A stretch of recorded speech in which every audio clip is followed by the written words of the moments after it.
Welcome to Solanki education digital. 4 pi chart તૈયાર કરી પ્રશ્નોના જવાબ આપો। નીચે 100 વિદ્યાર્થીઓના સૌથી મનપસંદ ફળની વિગત આપેલ છે, તેના પરથી પાઈ ચાર્ટ તૈયાર કરો અને પ્રશ્નના જવાબ આપો। તો અહીંયા આપણને ચાર્ટ આપ્યો છે, એના પરથી પ્રશ્નના જવાબ લખીશું।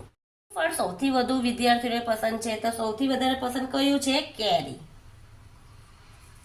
કયું ફળ સૌથી ઓછા વિદ્યાર્થીને પસંદ છે? તો આમાં સૌથી ઓછું કોનું દેખાય છે? 5 ચીકુ। ચીકુ પસંદ કરતા વિદ્યાર્થીઓ કેટલા છે? તો ચીકુ કેટલા જણ પસંદ કરે છે? 5 જ, 5 વિદ્યાર્થી। નારંગી કરતા કેરી પસંદ કરતા વિદ્યાર્થીઓની સંખ્યા કેટલી ગણી વધારે છે? તો નારંગીની સંખ્યા કેટલી છે? 10 અને કેરી પસંદ કરે છે કેટલા જણ પસંદ કરે છે? કેરી 50। તો કેટલા ગણી પૂછી છે એટલે 50 ભાગ્યા 10 એટલે 1 મીંડું 1 મીંડું એટલે કેટલા જણ પસંદ કરે છે? માટે 5 ગણી વધારે છે। કયા બે ફળો વિદ્યાર્થીઓને સરખી સંખ્યામાં પસંદ છે? તો કયા છે? સફરજન એ પણ 10 વિદ્યાર્થીને પસંદ છે અને નારંગી એ પણ 10 વિદ્યાર્થીઓને પસંદ છે। હવે પાઈ ચાર્ટ તૈયાર કરીશું।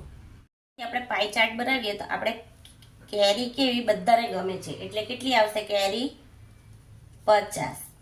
પછી બીજા નંબર પર કેળું વધારે ભાવે છે એટલે આના 2 ભાગ પાડીશું તો આ આવશે કેળું 25। પછી અહીંયા આવશે સફરજન ને આવશે નારંગી, એ 2 સરખા છે એટલે અહીંયા લખીશું સફરજન અને અહીંયા આવશે નારંગી ને આ આવશે ચીકુ। એટલે આપણો પાઈ ચાર્ટ આ રીતે તૈયાર થશે। જોડકા જોડો તો આ આકૃતિ સાથે કઈ આકૃતિ આવશે? બી। પછી બીજા નંબર સાથે આવશે સી, ત્રીજા નંબર સાથે આવશે ડી અને પહેલા નંબર સાથે આવશે આપણી આકૃતિ એ।